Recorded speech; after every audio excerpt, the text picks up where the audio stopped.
Muy buenas tardes. Este día les voy a hablar sobre las organizaciones internacionales. Mi nombre es Crisia Sosa y este día nos vamos a embarcar en este mundo fascinante que son las organizaciones internacionales, descubriendo qué son, cómo funcionan y cuál es su papel en la resolución de problemas globales.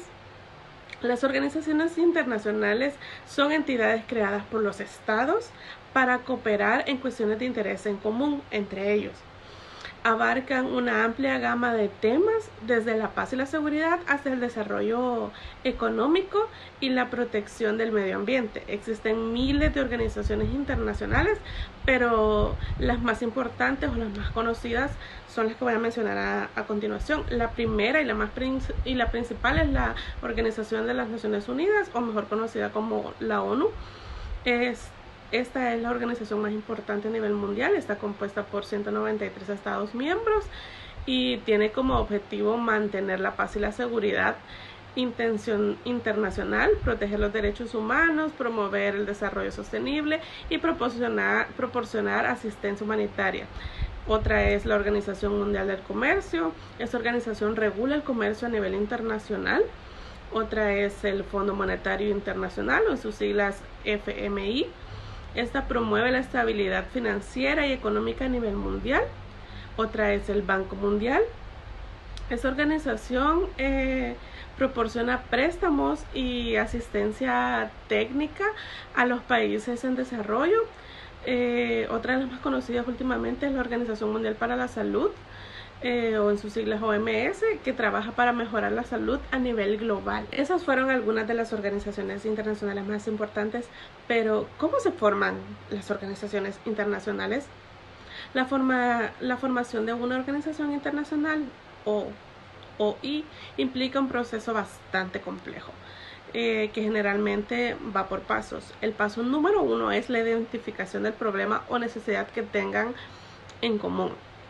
El primer paso suele ser la identificación de este problema o necesidad que afecta a varios países o estados.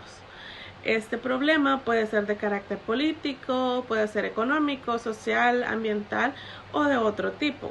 Por ejemplo, en la Segunda Guerra Mundial, que fue la que dio lugar a la creación de la Organización de las Naciones Unidas, o también llamada ONU, nació para promover la seguridad y la paz internacional. El paso número 2 es la negociación de un tratado. Una vez se ha identificado un problema o necesidad en común, los estados interesados comienzan a negociar un tratado que establezca la organización internacional. El tratado define los objetivos principales, la estructura, las funciones, la organización, la negociación, que puede ser un proceso muy largo, complejo, pero que los estados deben llevar a cabo para llegar a un acuerdo en una amplia gama de todas esas cuestiones antes mencionadas. La firma y la ratificación del tratado es el paso número 3. Una vez ya se haya acordado el tratado, los estados deben firmarlo para hacerlo oficial, y la firma indica la intención del estado que está obligado por el tratado. Sin embargo, la firma en sí no es suficiente para que un estado se convierta en miembro de una organización internacional. Para ser miembro se debe ratificar el tratado, que su significado en el órgano legislativo nacional debe ser aprobado formalmente. El paso número 4 es la entrada en vigor de ese tratado. Una vez entre en vigor, que es un número determinado de estados han ratificado el número requerido de se ha obtenido el número requerido de ratificaciones específico para el tratado. Una vez esto pase, se puede entrar en vigor. Y el número 5 es la administración de nuevos miembros. La mayoría de las organizaciones internacionales tienen un proceso para admitir nuevos miembros.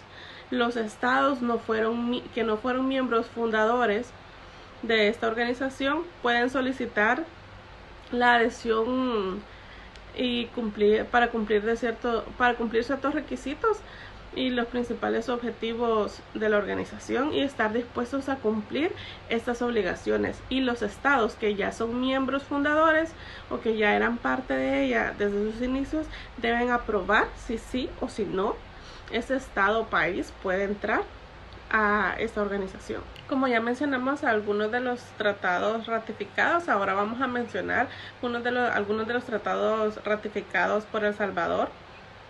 El Salvador ha firmado una gran cantidad de tratados internacionales con otros países, así como con organizaciones internacionales. Algunos de esos tratados más importantes incluyen tratados multilaterales. En este caso sería la Carta de las Naciones Unidas. La Carta es un tratado fundacional de la ONU. Establece los principios y objetivos de la organización, así como la estructura de sus órganos. El Salvador se convirtió en el miembro de esta organización en 1945. También ha ratificado tratados bilaterales y ha firmado una gran cantidad de estos con otros países, incluyendo tratados de amistad, comercio, inversión, cooperación técnica y asistencia jurídica. Algunos ejemplos de esos tratados incluyen el Tratado de Amistad y Cooperación entre El Salvador y la República de China. Este tratado fue firmado en 1990 y establece un marco para la cooperación bilateral en una amplia gama de áreas, incluyendo comercio, inversión y turismo. Otro de estos es el Tratado de Libre Comercio entre El Salvador y Chile. Este tratado fue firmado en 2006 y elimina las barreras arancelarias y otras restricciones al comercio entre los dos países. Y otro de estos es el Tratado de Inversión entre El Salvador y España. Este tratado fue firmado en 1994, o sea, hace 30 años, y protege las inversiones realizadas por los ciudadanos y empresas de ambos países.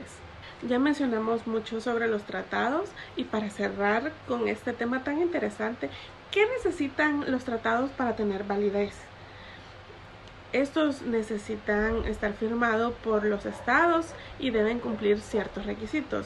El punto número 1 es el consentimiento de los estados. El tratado debe ser firmado libremente y por el representante plenipotenciarios de los estados, es decir, personas que tengan la autoridad legal para obligar a su estado. El consentimiento de los estados debe expresarse de manera formal, ya sea mediante una firma del tratado y la ratificación o adhesión. El punto número 2 es la capacidad de los estados. Los estados que firmen este tratado deben tener la capacidad jurídica para celebrar acuerdos internacionales. Eso significa que deben ser estados independientes y soberanos, reconocidos por la comunidad internacional. Los estados no pueden celebrar tratados que sean contrarios a sus principios o intereses fundamentales o que violen normas imperativas de derecho internacional. El punto número 3 es el objeto del tratado. Este objeto debe ser lícito y estar en consonancia con los principios del derecho internacional. El tratado no debe tener como objetivo perjudicar a terceros o lesionar los derechos de otro estado. El punto número 4 es la forma del tratado. El tratado debe estar escrito en uno o varios idiomas auténticos y debe tener una forma clara y precisa. El tratado debe cumplir con los requisitos formales establecidos en el derecho internacional, como la inclusión de una cláusula de entrada en vigor y una cláusula de denuncia. El punto número 5 es el consentimiento interno. En algunos casos los tratados pueden requerir la aprobación del órgano legislativo nacional del estado para ser válido. Esto se debe a que el tratado puede tener implicaciones muy importantes para la legislación interna del estado Y el último punto, el punto número 6, es el registro y publicación. Una vez el tratado entra en vigor, se debe registrar en la Secretaría de las Naciones Unidas. El tratado también debe ser publicado en el diario oficial del estado de cada uno de estos estados participantes. Y esto ha sido todo. Espero les haya parecido interesante el tema de las organizaciones internacionales. Y yo me despido, soy